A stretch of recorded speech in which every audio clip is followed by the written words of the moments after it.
welcome to this week's serving of Mickey Waffles, a Disney podcast where we cover everything from parks, movies, and merchandise. My name is Sinead. My name's Kate. Hi, how are you? How are you, Kate? I'm good. Yeah, I'm good. Nothing exciting is happening, though. Oh, yeah. That's sad. Just the past 2 weeks, I did things between this podcast and the last podcast, but this week I don't think I did anything. I didn't do anything Disney related. I had my niece Sophie's first birthday on Saturday. Cute. Well, her birthday was on Friday, but her birthday party was on Saturday. Cute. Which was lovely. And then on Saturday night, me and Bethany finished Stranger Things, and it's so good. Oh yeah, I also finished Stranger Things. Oh, we obviously won't spoil anything because why would we?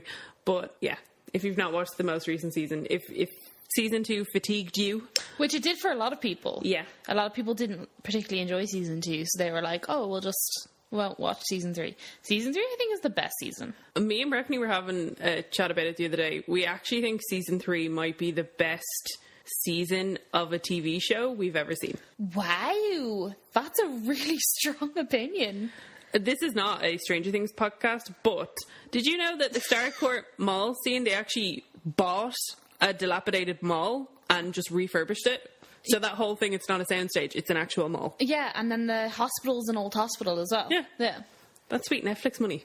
I know. Well, it's clearly high. Also, sorry, just one thing, right? So Stranger Things did a collaboration with Levi's. Okay, weird. Why didn't they do it with Gap? Yeah, the Gap's in it, yeah. Yeah, that's not a spoiler, it's kind of, but it's not an important spoiler. She goes in and buys a bunch of her clothes in the Gap. So for them to have a crossover with a clothing brand... And it not be Gap. And not Gap. It just didn't make any sense. Oh. Apparently the Levi's stuff was pretty cool. They had like denim jackets and there was shoes and stuff. There was a whole Stranger Things range in H&M a while ago as well. But that was mainly like, you could get like Hawaiian shirt, but rather than it being Hawaiian things, it was all Demogorgons. Oh, cool. It was cute. They had one in, what's that shop in Dundrum that's next to Starbucks? Pull and Bear? Is it Pull and Bear? I think it is. I think it's Pull and Bear. Yeah, they had a Stranger Things. They have Stranger Things things? Yeah, I think it was last Halloween. But they were really expensive. It was like €45 for a jumper. Oh, no. And I was not about that life. Well, maybe they will collaborate with Gap. It blew my mind that they just didn't. Because Gap's the only... Like name brand Although, I'm sorry, can we talk about how much money Coke must have paid? Oh, yeah, I loved it. That was obscene. I loved it so much because it was like... It was so not subtle. But I think that's what made it really funny. Yeah. That's probably how they could afford to buy them all. Yeah, true. Because they have that product placement for the Gap and then they have product placement for Coke. But Coke was in it like in 3 episodes. Yeah, Coke was in it. In different ways. Loads. Yeah. And it wasn't just like subtle in the background. It was like... Coca-Cola. But at least like right up in your face. But I liked at the very start for a good like 30 seconds. It's in massive letters. It's like, this episode contains product placement. So funny. It's like there's no hiding it whatsoever. It's like people paid us, okay? Yeah. I suppose the only Disney related thing we've kind of done in the last couple of days is trying to sort out everyone's tickets for when we go. Yeah. That's been fun. Let me tell you, when you only have 2 annual passes and you're trying to figure out how to get not ridiculously expensive tickets for 4 people for 4 days, it's a whole lot of maths. We figured it out, though. We did. I mean, I had to come and save you from your... Because I was going in a total rabbit hole. Sinead was like, we'll have to do this, and then we'll have to go this for here, and then I was like, how about we just add it all together and divide by 4? Well, divide by 3, because Bethany has decided that he's going to get himself a Discovery annual pass. Oh, yes. Which I'm rather excited about, because it's like, oh, we can go to Disney again then? Cool. Sweet. I'm game. In the next kind of month or so, we'll probably be paying off DLP for the first trip that we're doing in October, which makes us sound like absolute lunatics. We are. But that's exciting. Yeah, I hope I have money by then. So, with all that in mind, we should probably get on to the news. So to start off the news, we are going to talk about Magical Pride. Yeah. Which is going to be returning next year for 2020. Yeah, I think they sent out, from what I could tell online anyways, they seem to just send out little press things to the Inside Ears guys, because the only people that I saw talking about it were the Inside Ears people. Ah, okay. I think they were just advising that it is coming back for 2020. They haven't given us a date. I can only assume it'll be around the same time that it was middle of June this year. Magical Pride looked cute though. The characters didn't look great. But everything else looked fun. Who was in it? There was Mickey and Minnie. You can meet Remy and Emile. There was Buzz and Woody. Oh, I remember. We talked about it. Really weird. Really weird characters. There's characters that didn't really make any sense. No. So, but everything else looked really fun. I could see you could get like a little lineup of shots that were the pride flag, which looked real fun. Oh, cute. And they had Boy George there for some untold reason. He was in a car. Oh, yeah. But yeah, it looked like a fun event. I don't know if I personally would go over for it. I think there's other things that I would rather try aim to see, personally. But it looked like a really fun event. Yeah, I know the pride's really important to a lot of people. Oh, absolutely. I know that that's their main time for going to DLP, but I just don't think we need to go for pride. Nope. I also think it's a time that they like hike up the prices a lot because they know that there's a lot of people going to be coming for Magical Pride. Yeah. So, well, they do that with anything, really. Yeah, so I don't need to go for another thing that they know there's going to be a lot of people for, and therefore hike up the prices. I go to enough of those already. I agree. And speaking of one that we were contemplating going, but I think we've both realised that it's probably unrealistic for us to actually go.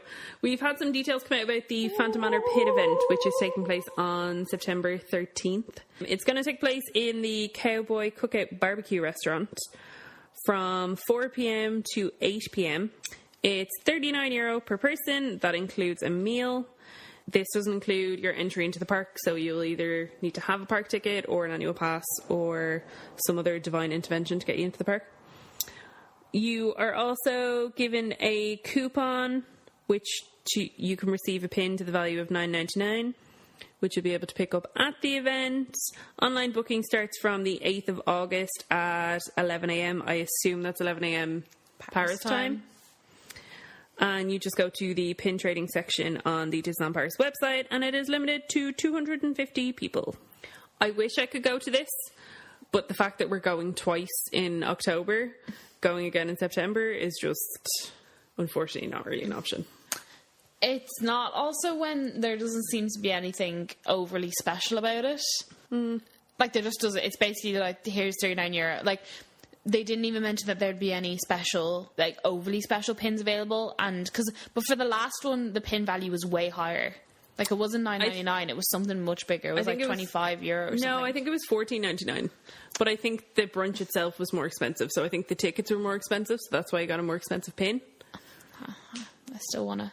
I just feel like a €10 pin for an event isn't that special. Yeah, but I think all the pins that they release at these are limited edition pins. Like, I think they're pins that are only limited to this event. Yeah, so why is it only €10? I don't know. Maybe that's the price that the pins are going to be. That just seems like a fall short from Disney. I don't know. Like, you've seen the limited edition pins they bring out on the monthly pin boards. Yeah, but they're like €25. True, but some of them aren't that expensive. Like, some of them are around a tenner. So, I don't know.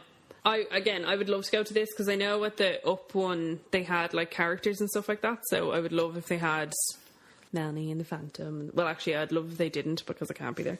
But if I was there, I would like for it to have Melanie and the Phantom. I wonder if they'll have Phantom Mickey Mouse back for it. That'd be cute. Cute, yeah. That'd be sweet. I'm sure they'll release They usually release what the pins are actually going to be closer to the time. So we'll give you a rundown of them once we see them. But yeah, if you're interested in going, 11 a.m. Paris time on the 8th of August to book your tickets. But really exciting DLP news. Yes. That ED92 have been rightfully taking the piss out of, which I just think is so funny. DLP have started offering random and roaming, I suppose, both, PhotoPass photographers between 10:30 and 2:30 in DLP. Woohoo! Around like Main Street and the Hub area. Bloody finally.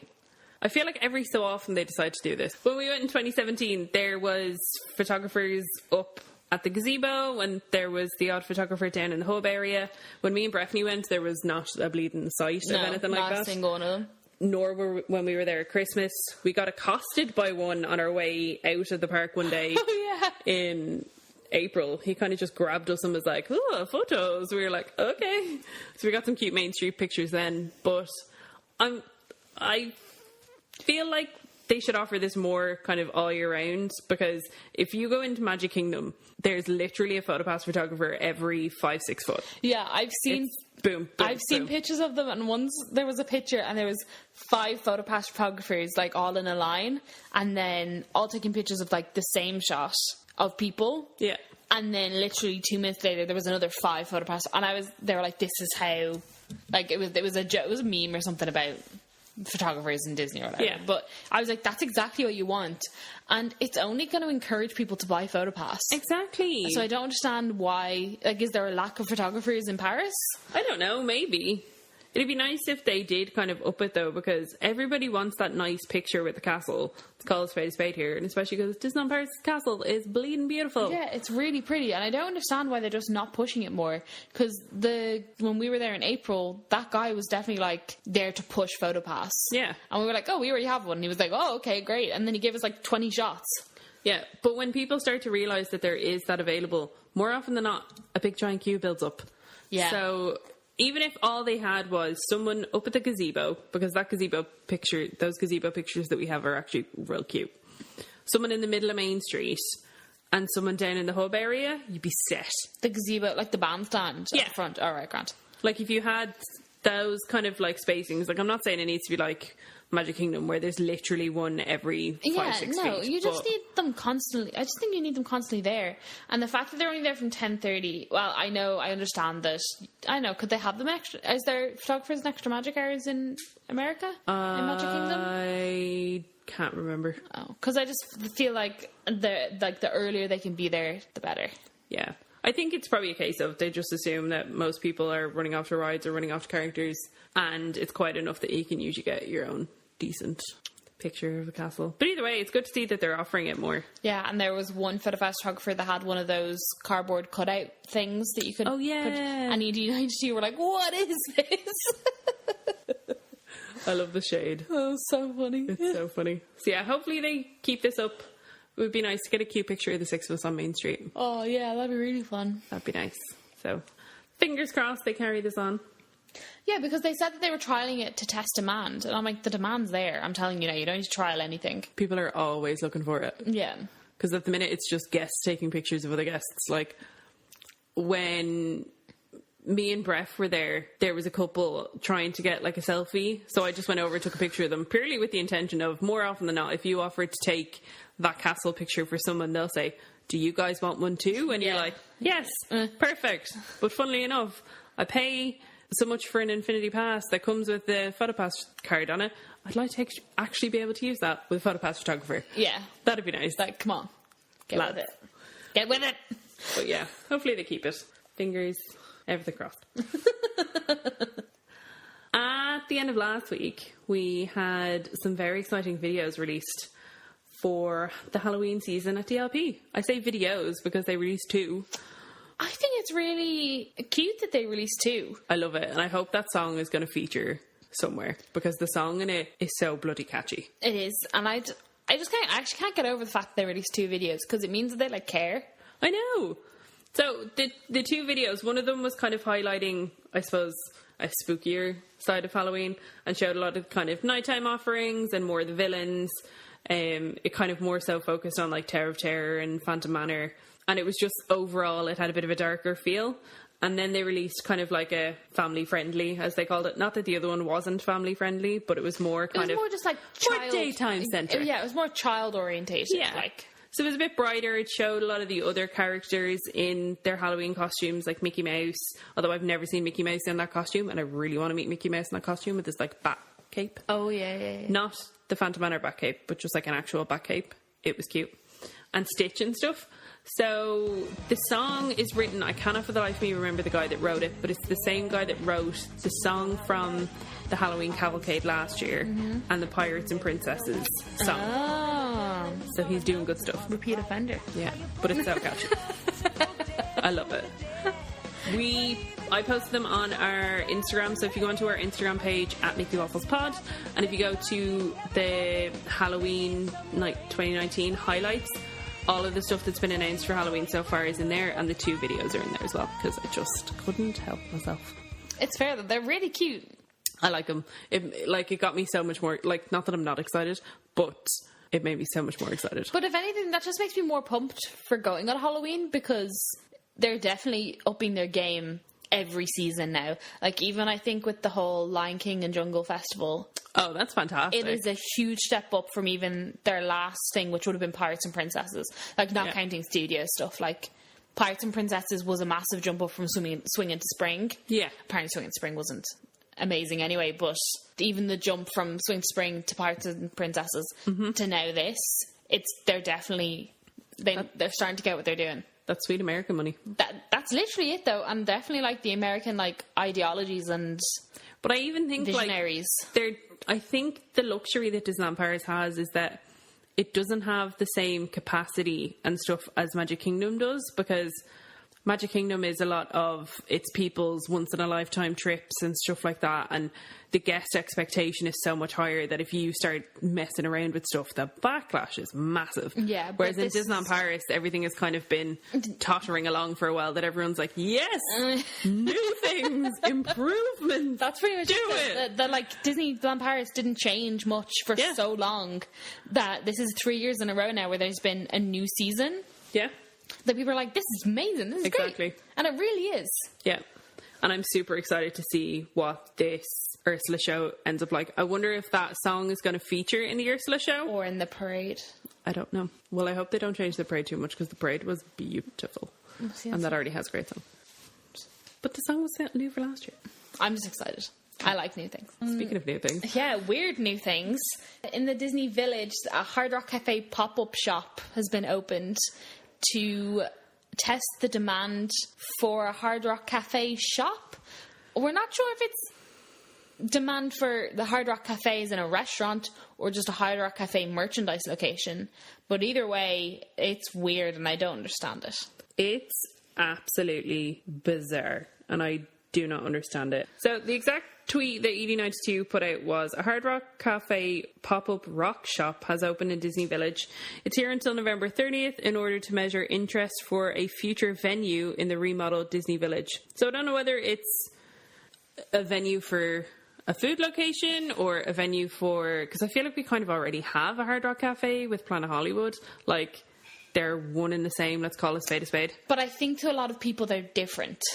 A lot of people are very hardcore, like Hard Rock Cafe type.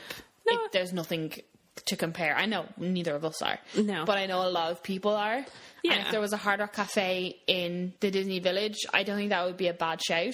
Yeah. But also, I don't understand, as you said before we started recording, I don't understand how a merchandise pop-up shop gauges interest for another restaurant. Especially because, like, and we're also keep being told that the Disney Village overhaul, redo, whatever you want to call it, is like 99% done. And I'm like, is Hard Rock Cafe that 1%? Yeah, it doesn't... It's the most bizarre looking thing, because it is literally just a prefab that they've just stuck over at the side of... From what I can tell, I think it's over by the cinema. Yeah, it's over beside... No, actually, I'm wrong. It's over beside Rainforest Cafe. So is that not, like, blocking something? Is that where you... No, because that restaurant's closed, isn't it? That steakhouse.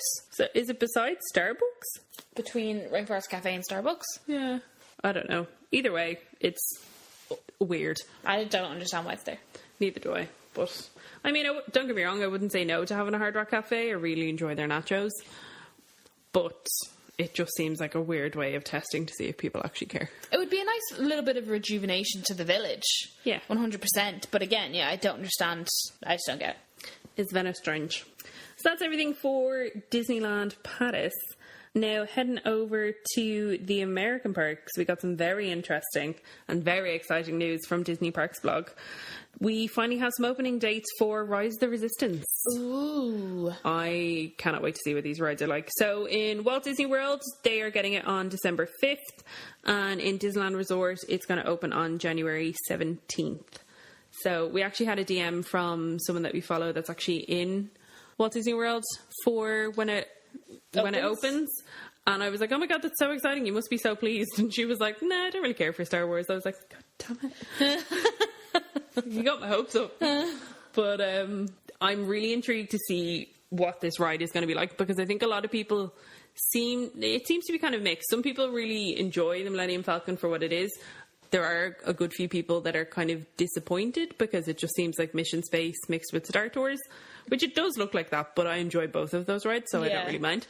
But Disney seem to be like pitting this as the be all and end all of theme park rides, so I'm super intrigued. Yeah, and the fact that it's opening in Disney World first. Yeah. I wonder if that is specifically in answer to everything that went on with Hagrid's. Do you think? I don't know. It could just be that World is finished before Land, but imagine. Yeah, that would be for like the Christmas period. That would be like the tea. That's like the Disney tea. That is like, look, well, watch how you really do it. Do you know what I mean? Like, I wonder if that's it. I'm super intrigued. I've no idea what it's, because the visuals for it look insane. Yeah, and we've only kind of been very told vague. Yeah, and we've only been told bits of it. Now, by the looks of it, it's not going to be a coaster. I would love if Disney did create something along the lines of Hagrid's. It looks a bit like Dinosaur. Yeah. But for Star Wars. Which, I mean, would be no bad thing. Dinosaur is pretty fun. Bit terrifying, but it's fun. So, yeah. Very excited to see all of the vlogs. Yeah, see, there's not much more we can say about Rise of the Resistance because nothing else has been said. Yeah. Apart from when it's coming. I'm super intrigued. No doubt the Diz and Tim Tracker and stuff like that will have videos up. Yeah. ASAP. But yeah, I'm intrigued. Yeah, and another thing that we just got a date for was that the Disney Skyliner will be running in Walt Disney World from the 29th of September. Yay! The Sky Buckets. Which is also really exciting. Yeah. I really like them. I like the idea of them. Mm-hmm. Because the buses are a nightmare. Mm-hmm. Although the buses have just been redone, as we spoke about last week. But that doesn't stop how often they come. No, it doesn't stop them being a nightmare. They just are a prettier nightmare. My issue with them is that I am like terrified of heights. Mm-hmm. And I don't know. I think it'll take a lot to get me on. I mean, it'll cost a lot to actually get me over to Walt Disney World. But then it'll take a lot to actually get me to go on one. But even if it means that there's less people on the buses because they're using the Skyliners, at least that's something as well. Oh, absolutely. And don't get me wrong, if I could be like guaranteed that I'd get on a Haunted Mansion one, I'd probably be like, yeah, okay. But I'll wait. Madam, the Haunted Mansion one just left. Yeah, I'll wait. But no, I mean, I think they look cute and hopefully they'll reduce how mental everything is. But who knows? You might get to see them next year. Yeah, I'd be really excited to go on one. I think they're really fun. You should just do like a big loop. Yeah, I'll just go all the way around. Be like the monorail. So do you know the way...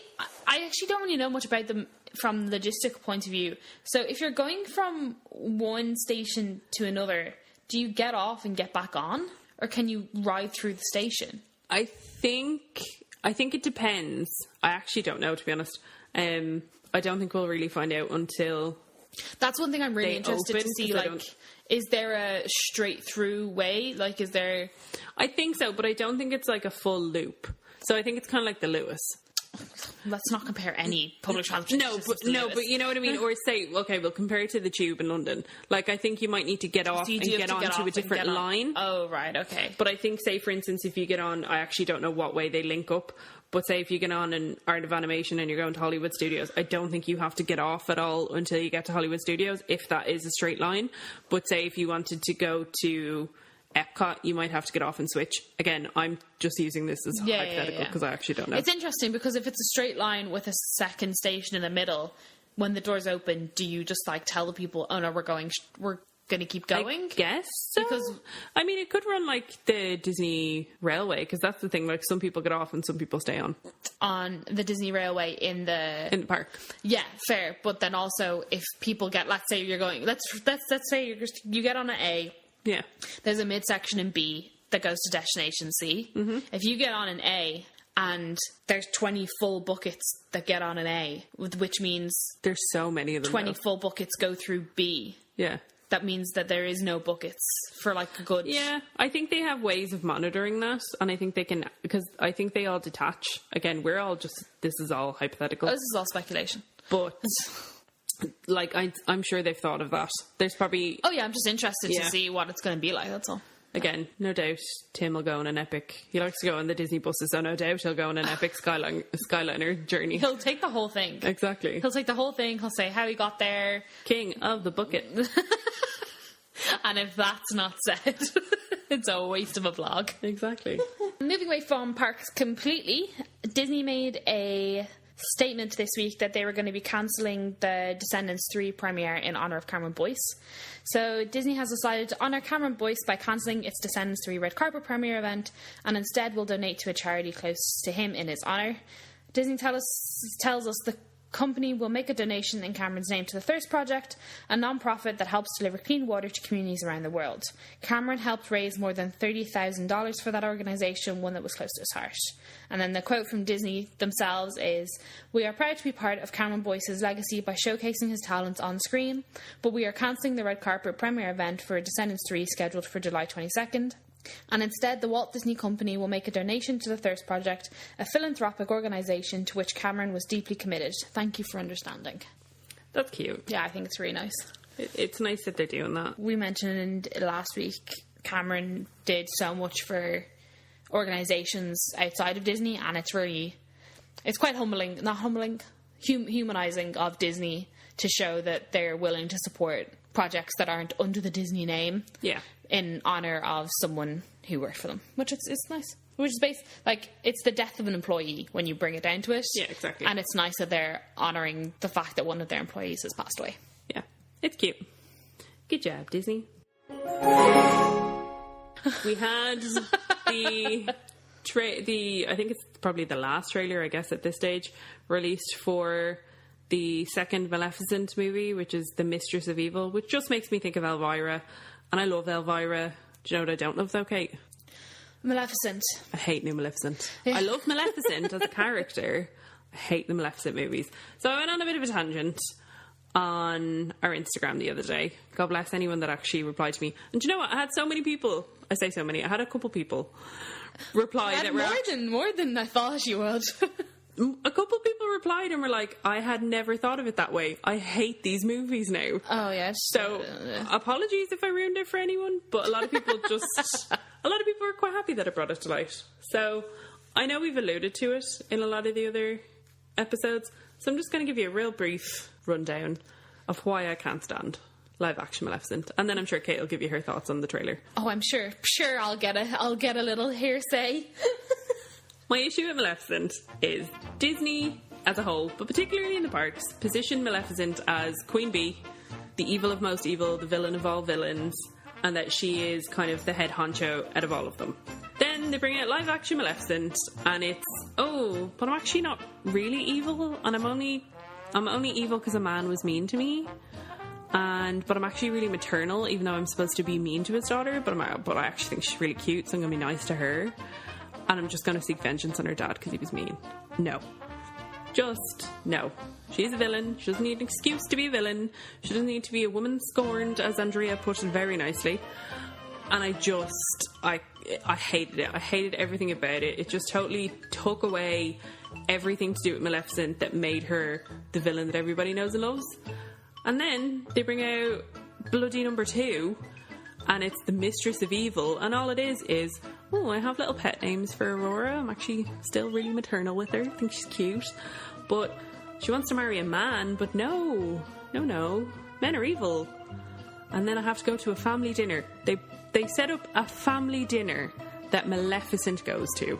A family dinner like it's a bloody rom-com. Stop it. She is like Queen Bee of the villains. Stop it.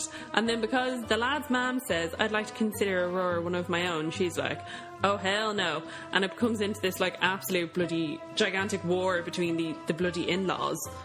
And I'm just like, stop. You done? Yeah, I'm done. I'll stop now. I hate it. And for any normal human. The trailer just looks shite. Like, this shit just doesn't look like a good movie. Like, from like a layman's perspective, like obviously not a layman, like I'm very into Disney, but from like a layman's perspective, like Maleficent, of like she's just, a Disney character. It just looks like a crap movie. Yeah. Like, it's exactly what you said it was, but then the background music is like dun dun dun dun dun dun dun dun dun, dun, like it's all edgy and panicky, and you're like, she's literally just said, "No, you can't marry a man," and "No, how dare you also love this child." Like, honestly. It's so weird. And then Aurora's like, what have you done? And it's like, nothing. It's like, you don't have to be evil. Yes, she does. She's a villain. Oh. She's a Disney villain. That's the whole point. It's just weird. I don't like it. I would really like if Disney would stop humanizing their villains and stop trying to make them seem not quite as bad, because at the end of the day, they don't need to be humanized. No, at the end of the day, people love the villains because they like the villains. They don't need an excuse to be like that. They don't need anything like that. They're just evil, and that's fine. That's okay. I hate it. Sorry. I have nothing else to add. I need something to cheer me up, Kate. Apart from, do you know what today is, Sinead? Today's Tuesday. And you know what that means. Who is today's special guest, Sinead? I'm trying to find out their names. I know it was the three hyenas from The Lion King. I always want to call them Ed, Ed, and Eddie. I can understand that. But I know that's not their names. It's Shenzi or Shenzai, and then it's Banzai and Ed. There is an Ed. Yeah. Ed, Ed, and Eddie. Yeah.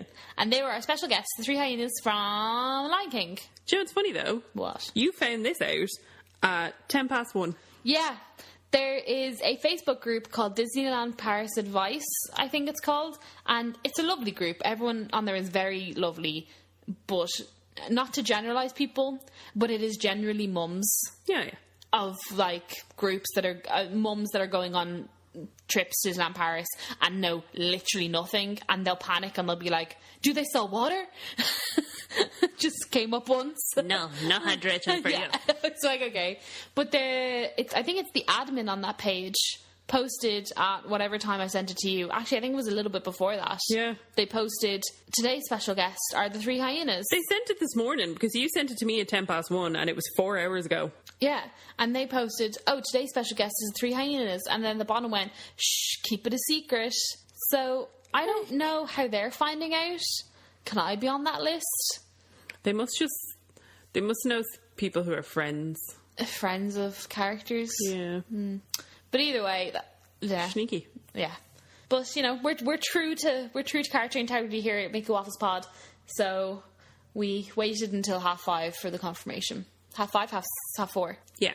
Yeah, because, I mean, unless it comes directly from Disneyland Paris or more likely ED92. Oh, yeah, we don't trust it. I don't trust nothing. No, people can say whatever they want. No. They're not always right. Unless it comes from DLP or ED92, who I'd actually trust ED92 more so than I'd probably trust DLP. Let's call spade spade. Mm-hmm.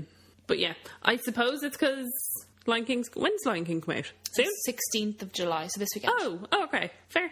Are you planning to go see it? Probably not. Well, I don't know. Ed likes the Lion King, but I don't really care for it. Okay. I think he wants to see it. Okay. So I'll see it because he wants to see it.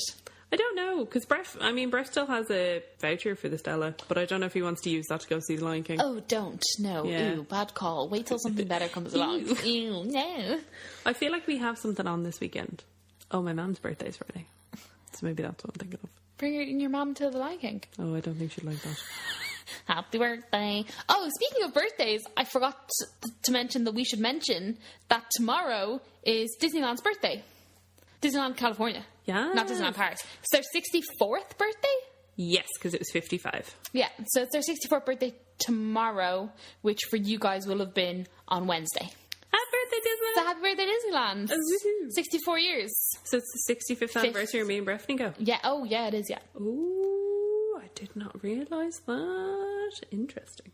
Happy birthday, happy birthday, happy birthday to you. Hello again, guys. We're still running our giveaway over on our Instagram. If you didn't check out last week's episode, go back and give it a listen. There is a little sneaky password during the episode, which if you send us a DM on Instagram with that word, we will give you an extra little entry for the giveaway. We are on Instagram at MakeYouWafflesPod, so be sure to go follow us there. This week, which will be your last week to enter by the time this gets released. Yes. Be sure to send it over. And this week's password is Snowman. I was waiting for that. So yeah, send us over a DM that just says the word snowman. You can send a little emoji as well if you're feeling fancy. And we will give you an extra little entry for the giveaway. Winner will be announced on the 30th and not before. So into the main bit of the episode. We are carrying on with our Adventureland theme. And last week we did Pirates of the Caribbean. If you haven't listened to that episode, please do, because I'm obnoxiously proud of how that turned out. Just saying. So we did Pirates of the Caribbean last week. So this week we're doing Indiana Jones and the Temple of Peril.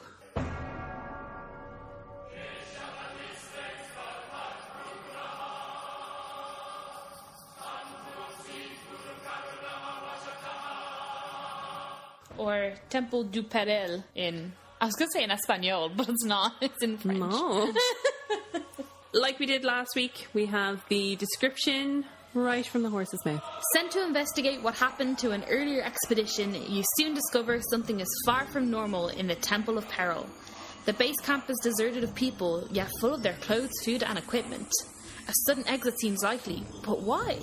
Above the swaying canopies stands a temple ruin. Below your feet is a well-trodden path. As you meander your way through dense undergrowth, stone snake sculptures, yes, snakes, jump out and stare menacingly at you. A faint rumble and screaming can be heard in the distance.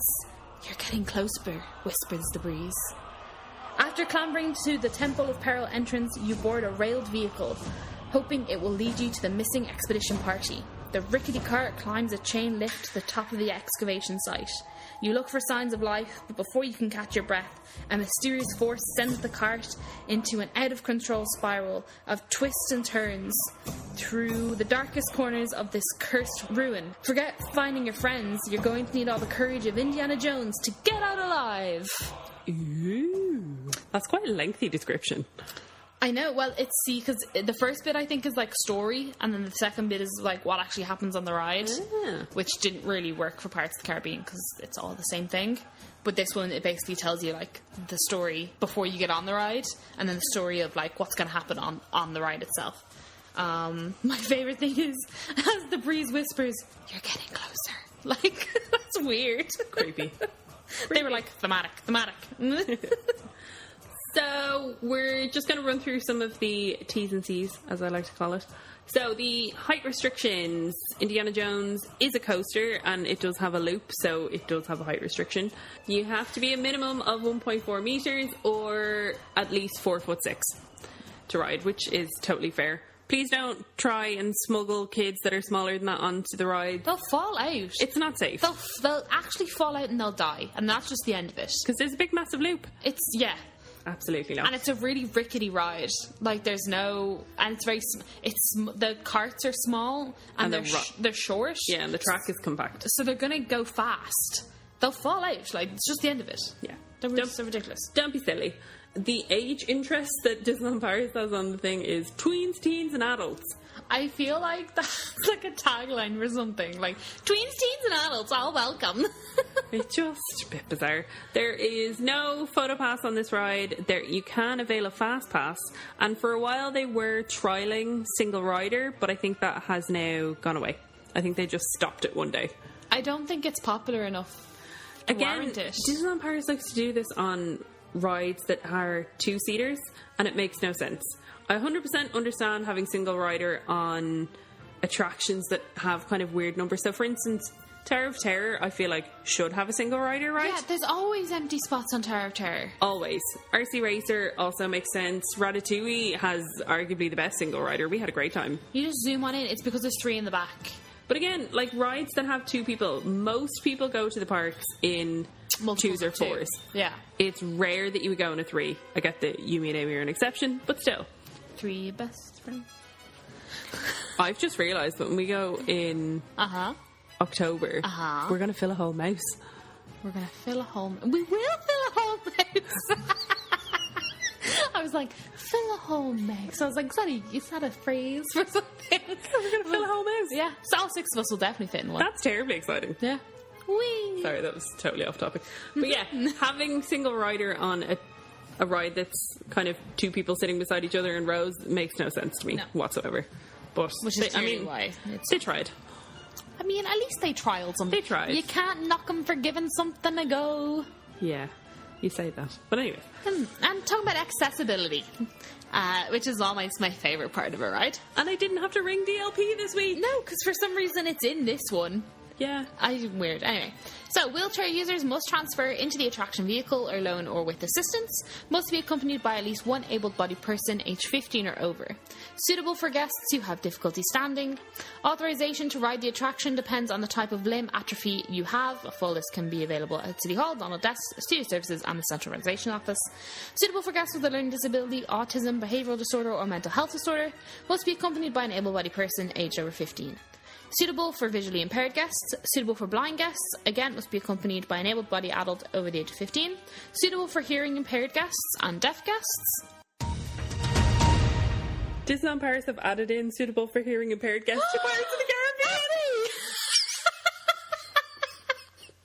Maybe it wasn't there before. It wasn't, because I looked it up. No, I mean, maybe this wasn't there before either then. Maybe they've just added it to all of them. Stop it. Oh, Sinead, we're a revolution. Suitable for guests with a debilitating illness or temporary physical impairment.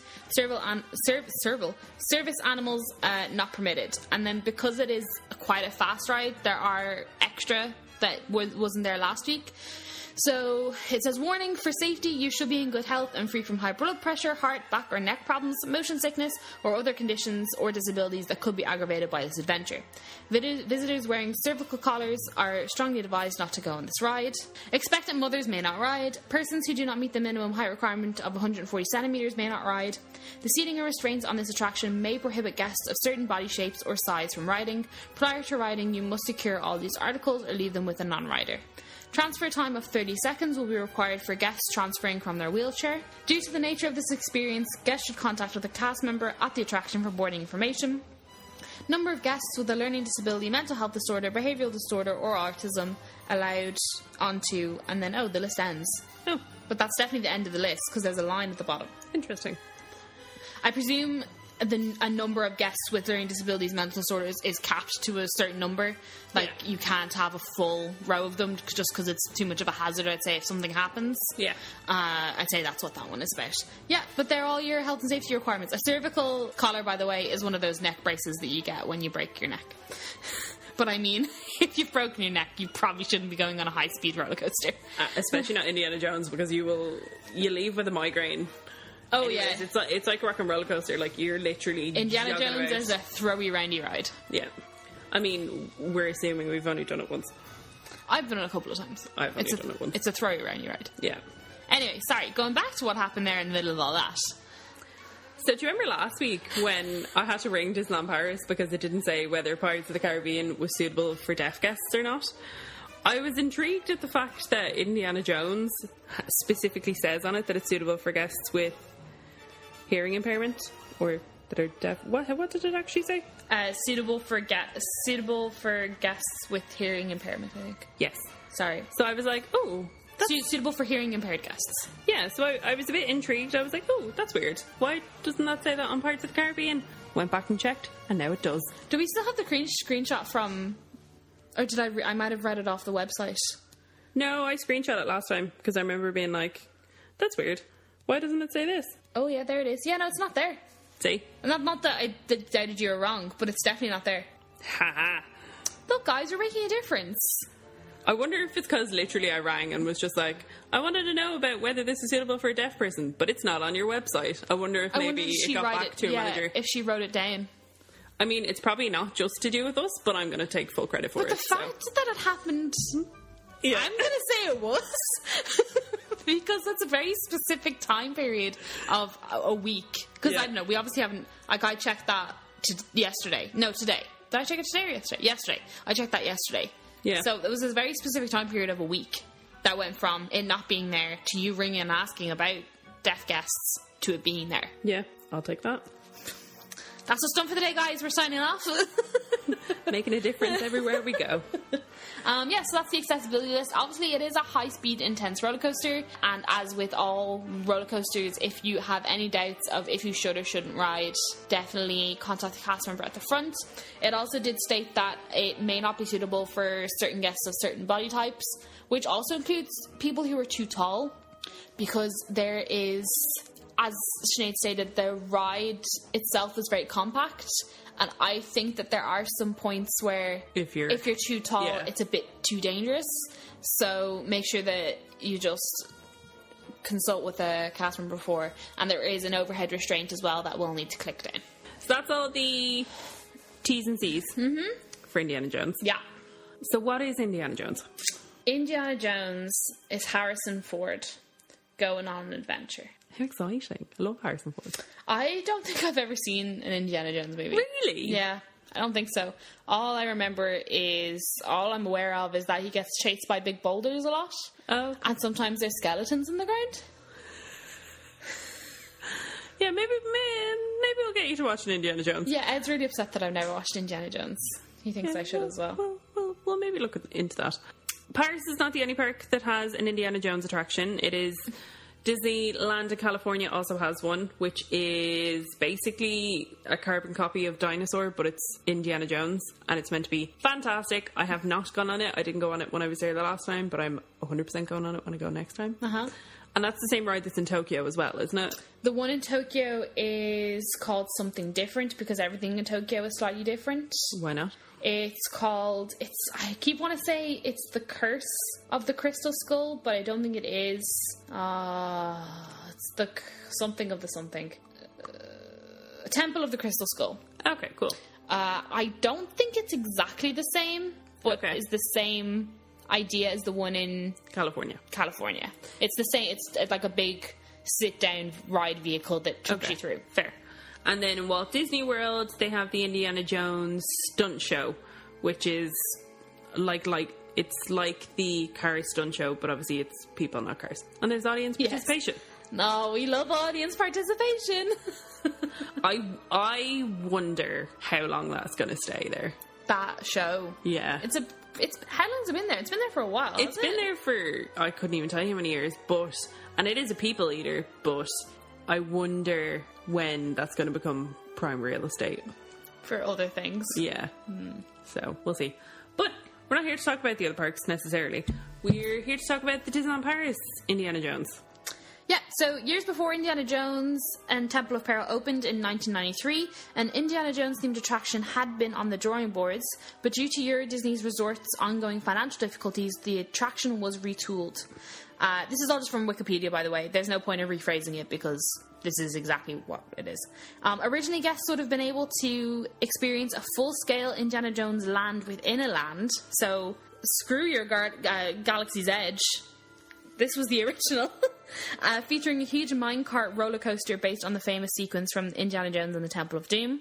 The ride would have taken guests through wild jungles around the Lost Temple and inside a large show building for the mine chase scenes. Rumours often circulate of other attractions to have been included in the area, such as Disneyland's EMV, which is an enhanced motion vehicle, and the Jungle Cruise that we talked about last week that wasn't actually ever made. So, sorry, one. So none of this actually happened? No. This was all stuff that was planned to have happened. Yeah. Okay. Now back on track. Yeah. A really fun thing is that Indiana Jones and Temple of Peril is the first ever Disney roller coaster to feature an inversion. Ew. Which I think is super exciting. Ultimately, the constrained budgets and requirement for a high thrill attraction, at this point Space Mountain was still 2 to 3 years away. So Disneyland Paris was running on fumes. Yeah, literally. It brought the birth of Indiana Jones et le Temple du Peril, a looping coaster produced by Intamin of Switzerland. So despite lacking an indoor show building and the same scale as its Blue Sky predecessor, the final attraction stays true to the heavy theming of the original plans. And there's only one inversion, so even though it was the first ride with an inversion, there was still only one. Very fair. They did, back in 2000, Imagineers kind of lost their mind and decided, how can we make Indiana Jones even scarier? I know, we'll totally rejig the track and have it go backwards. I'm so upset that I was never able to go on it when it went backwards. I don't think I would have, to be perfectly honest. I just think that's so much fun. Because, sorry, I know we don't talk about other theme parks, but in Hagrid's Magical Creature Adventure, something, that thing goes backwards, and that looks intense. That looks like so much fun. Yeah, I mean, you have the little backwardsy bit on Everest in Animal Kingdom. And that's fun. I don't know. See, that's the thing. I wouldn't mind a section of a track. No, but I think the whole thing went backwards. Oh, no, the whole thing did. And they had to rejig the carts and the area surrounding it, because obviously they could have guests would only be facing a certain way, so they had to kind of hide any of the backstage areas that people would have been able to see. But I cannot imagine going into a loop backwards. Oh, so much fun. But that's the thing. Terrifying. And they said that they said that psychologically when people see a loop, they brace. But because people weren't going to be able to see when the loop was going to happen, they had to change the speed that people enter the loop, so the loop had to be slower because people couldn't brace as much. And I was like, that is so interesting that even they took that into account, that they were like, okay, well, it's going to be such a shock to people that if we go into the loop the same speed that we do and people can see it, they'll hurt themselves. Yeah, I don't think they wanted people, because there was an incident in 1993 where some of the brakes locked and failed and some people were hurt, so I don't think they wanted to have but in all fairness, that happen again. Yeah, after that happened, the ride did close for a certain period of time before it reopened again to be safe for guests. Yeah, so they kept it backwards for about 4 years before giving it a total refurb and bringing it back the front way. Again, I won't lie, don't get me wrong, I like Disney roller coasters. Indiana Jones still kind of gives me the heebie-jeebies. Yeah. Yeah. It's not my favourite. Everything's just very close together. Yeah, it's a very tight ride. Like, picture Goofy's... Is it Goofy's Flight School? Yeah, it is, yeah. Picture that, but it's not a kiddie coaster. No. By any means. Also, they started with it being able to fit 8 guests, but it now fits 12 guests. Yeah. So they added an extra... I was going to say caboose, but that's probably not the right word. They added an extra, seating compartment, which will make the ride slower as well. Not if you're sitting at the back. Imagine sitting at the back of that. Yeah. We sat at the front, didn't we? Yeah, we did. We were at the very front. Oh, I forgot about that. J'anniversaire. So, when we decided we were going to go on Indiana Jones, we went in the queue. It was fine. We got up to the ride. We ended up being in the very front row, unfortunately. For me, anyways. But at least the front is a bit slower than the back. And I had a birthday badge on. And just as I had, mentally prepared myself to take off and just go and experience Indiana Jones, the whole train was halted so that the cast member could stop and have everybody in the queue, everybody in our train, sing happy birthday to me. She was dancing along and conducting everybody. She loved it. Because I was petrified. Again, I love Hyperspace Mountain, I love Big Thunder, I love Rock and Roller Coaster, stuff like that, because it's stuff that I've gone on a lot, and it's kind of... When I first go and stuff, it absolutely scares the bejesus out of me. But then I'm kind of like, oh yeah, I like this. This is fine. Indiana Jones was not this, because it was the first time I'd ever gone on it, and it was an outside coaster with a loop, and I was like, absolutely not. Because I think that's why I don't mind space and Rock and Roller Coaster, because it's in the dark. I don't know where I'm going. Oh. I'm just ooh.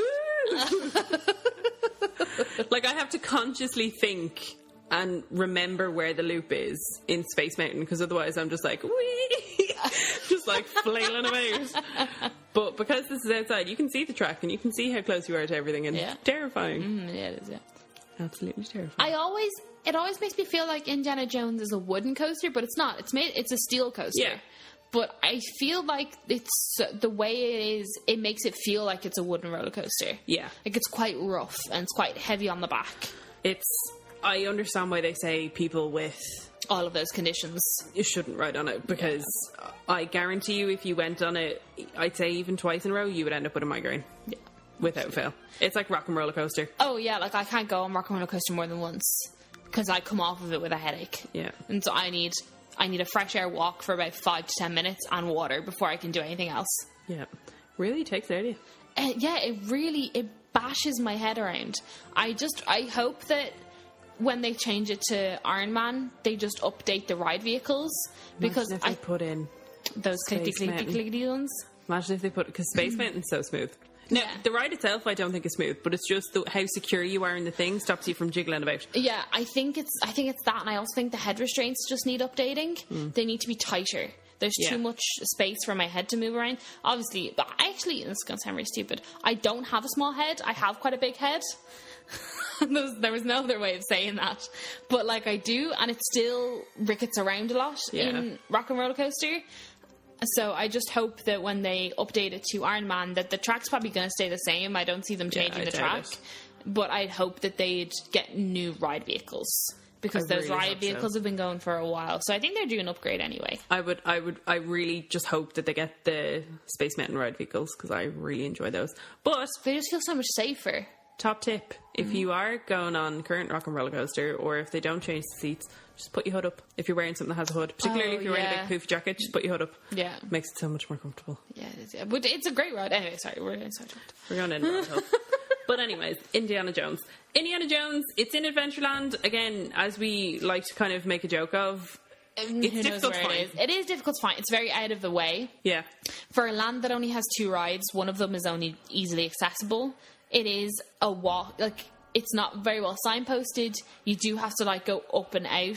Not up and out. You do have to go, like, up and around to find where Indiana Jones is. Yeah. But if you're into roller coasters and you're into loops and stuff, go for it, I'd say. Now, be mind, I'd say the runtime... I feel like the runtime's definitely less than a minute. Yeah, so it looks, from what I can tell from videos and stuff, I think it's around 2 minutes. It feels like 30 seconds. Oh, yeah. Big time. It is a very short ride. Yeah. Especially compared to Pirates of the Caribbean, which is a whopping 10. I'm still not fully over. I think that's going to be the thing that's going to... I'm now really intrigued to know how long each attraction is. Yeah. But, yeah, it is a very... You're kind of... As soon as you're on it, you're back off it kind of ride. I wouldn't personally wait any longer than... 20 minutes? Yeah, that's what I was thinking. Yeah. Half an hour at a push if you're there at a busy time. But I don't think it's worth it any longer than that, because I just don't think you get as much out of it. And it's not... To me, it doesn't feel like a Disney ride. And I think that's why I don't necessarily bother as much to go out of my way to find it in Adventureland. But you know what I mean? Because there's a lot more, I suppose, quintessential Disney rides that I would rather spend my time on. And I just feel like Indiana Jones isn't one. It just seems like an off-the-shelf coaster that they just slapped a name on. Which they didn't, because... History proves that it was a very important roller coaster to its time, and an important roller coaster to the growth of Euro Disney. Yeah. And I have to say, personally, now knowing its history, I am inclined to go on it, like to go out of my way to go on it. Yeah. Now, as we've learned, it's actually not going to be open when we go. But I mean, that's not going to be the last time we go to Disneyland Paris. What? So I am very intrigued to go out of my way to go on it again, because I do like roller coasters, and I don't get as scared as you do when it comes to roller coasters and stuff. So yeah, I am, from a roller coaster nerd point of view, much more excited to know that it was the first Disney ride with an inversion, and it was built 3 years before Space Mountain came along, and they really needed something with a high thrill factor to like get more tweens and adults come to the park, and it's much more exciting. I think it might be a slightly underrated ride in terms of its historical implications. Yeah, absolutely. But as a ride in this day and age, and where it is in the park, I can see why it's not a very popular ride. I think one of the main problems is that it's not a ride you pass to get to anything. Exactly. Like, the first thing that springs to mind is Big Thunder Mountain. Like, Big Thunder is very easy to walk by on your way to something else. And it whistles at you, so you can't ignore it. Yeah, whereas Indiana Jones, you don't... Unless you're taking the long way to Pirates... Unless you know it's there. Yeah, you're not going to just happen upon it. Exactly. And it's also not suitable for a lot of guests. Yeah. Like, I'd say it's one of the... More restrictive ones, even in terms of, like, if you're into roller coasters... The fact that it's so tight and everything would just, like, as a roller coaster track and high speed, would just limit the amount of people, again, who can go on it or who would want to go on it. Yeah, exactly. I agree. I think the final point is that out of all the Indiana Jones attractions in all of the Disney theme parks, this is the one that's least actually related to Indiana Jones. Like, they could have themed this with anything. It didn't have to be Indiana Jones. Yeah. I think that's what I more so meant, rather than just... Yeah, I see what you mean now. But, like, it could literally be... They could have it as a Jungle Book roller coaster. Do you know what I mean? Maybe they should retheme it as a Jungle Book roller coaster. Oh, maybe they should retheme it as a Jungle Book roller coaster. That would be way better. And they could talk about, like, it could be like... I know what it could be. Do you know that scene where they go into King Louie's, like... thing and all the monkeys, and it's almost like an attack, but it's a fun attack? They could have it like that, and they could have bananas everywhere, and there could be monkeys everywhere. there could just be monkeys like obviously not real life monkeys, but there could be like monkeys. That'd be way better. That'd be a much better theming. And I actually wouldn't take much for them to retheme that, because like Jungle is already like Jungle, Indiana Jones, like it's already quite like grungy and put down. They'd only have to like change the stuff on the outside. They could put like banana peels everywhere, and there could be monkeys, and they could have animatronic monkeys in the queue. I've solved it.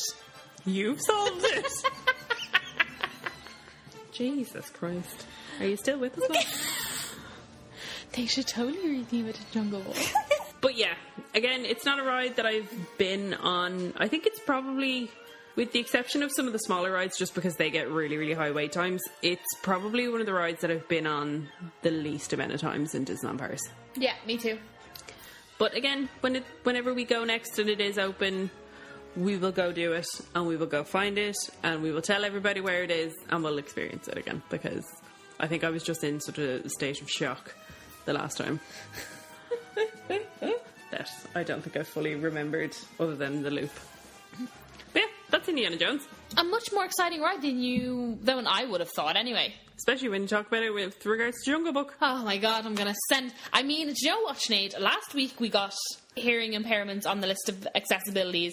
This week we're gonna get Indiana Jones rethemed to Jungle Book. Madness. If they're closing it, they're obviously doing refurb.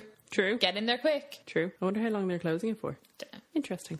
We'll let you know once we find out when it's reopening. There you go. So yeah, that's pretty much everything for this week. We did get some questions in for this week's episode. If you ever want to send us any question for an episode, we usually put up a poll on either a Sunday or a Monday on our Instagram at Mickey Waffles Pod. You can send us in any questions you want. We got some questions in from the lovely Mary and from Breffney. However, due to some scheduling issues, we're going to leave that for this week. And we're now going to record another episode, which is just going to be all questions. All questions, all the time. But yeah, thank you for listening to the show, guys. We really appreciate it. As I keep saying, at Mickey Waffles Pod on Instagram. Check us out. Send us a message. Yeah, and as I say every week, this podcast is not sponsored by anybody except our own hearts. So if you could please share it with whoever you think might enjoy it. Tell your mom, tell your dad, tell your sister, tell your brother. Tell your dog walker. We really don't mind. Tell your dog. Oh, absolutely tell your dog. Send us pictures of your dogs. Oh, yeah. If you're listening to this and if you have a pet of any description, I don't mind if it's a dog or a cat or anything else. Dog, cat, bunny, guinea pig. Horse. I love them all. Horse, yeah. Lizard, gecko, whatever you want. We'll take them all. Send us a picture. We'll put it up on our Instagram stories. We love pets. But yeah, so please share it with everyone. We really appreciate it. And thanks so much for your continued support, guys. Thanks. Bye. Good morning.